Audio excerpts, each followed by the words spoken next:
तरुणांच्या सर्व शारीरिक, मानसिक आणि आर्थिक समस्यांचं जे मूळ आहे, ते त्यांचं असंयमित, भोगी, अनियंत्रित मन आहे. तरुणांना आजच्या काळामध्ये आधुनिक शिक्षणामध्ये मनाला कंट्रोल करण्याची विद्या शिकवल्या जात नाही. मनात येईल तसे वागतात. ते फक्त बोलतानाच असं म्हणतात, की आम्ही मनाचे राजे, आम्ही स्वतंत्र आहोत. स्व म्हणजे आत्मा. आत्म्याच्या तंत्राने चालणारे त्याला स्वातंत्र्य म्हणतात. स्वतःचं जे तंत्र आहे, जसं की ज्ञानप्राप्तीसाठी, तुम्हाला शक्तिप्राप्तीसाठी तुमचा जन्म झालेला आहे, ते ज्याने प्राप्त होईल त्या तंत्राने जर तुम्ही चालत असाल तर त्याला स्वातंत्र्य म्हणतात. परंतु तुम्ही तर मनाच्या तंत्रामध्ये आहात.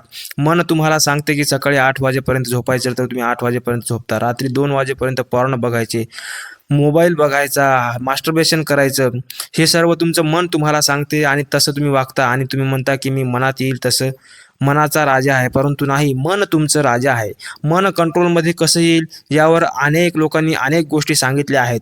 परंतु माझं असं व्यक्तिगत मत आहे की तुम्ही मनाला कंट्रोलमध्ये आणण्यासाठी अगोदर तुमच्या शरीरावरती कंट्रोल आलं पाहिजेत.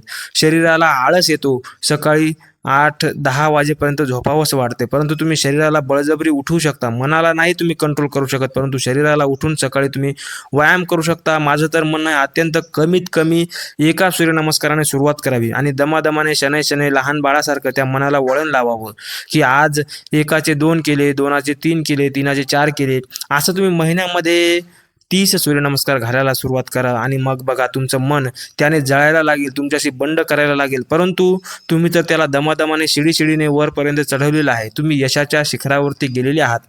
जेव्हा तुमचे 30 सूर्यनमस्कार होतील, असं जर तुम्ही त्या मनाला लहान बाळासारखं, जसं आपण शाळेमध्ये नेऊन घालतो की चाल इथपर्यंत तुला चॉकलेट देतो, गोळी देतो, तुला सरांना मारू देत नाही, असं करत करत जेव्हा आपण त्याला शाळेत नेऊन घालतो आणि जेव्हा ते 6 महिने त्या वर्गामध्ये जाऊन बसतं आणि त्यानंतर मग त्याला शाळेतले दोस्त मित्र आवडीचे होतात, त्याला शाळेत बसण्याचे फायदे कळायला लागतात आणि मग ते बाळ जसं एक्सपर्ट होतं शाळेमध्ये पहिला नंबर आणतं, तसं तुमच्या मनाला तुम्ही शनै दमादमाने एखाद्या लहान बाळासारखं जर तुम्ही त्याला वळवून एकदा जर का शारीरिक एक्सरसाइज करायला सुरुवात केली ना, मग तुमचे सर्व रस्ते मोकळे होतील. त्याला धनसंपत्ती प्राप्त करण्याचा मार्ग मिळेल, त्याला श्वास कंट्रोल करायचा मार्ग मिळेल, त्याला एकाग्रता कशी साधायची, अभ्यास कसा करायचा, हे सर्व मार्ग त्याला मिळतील.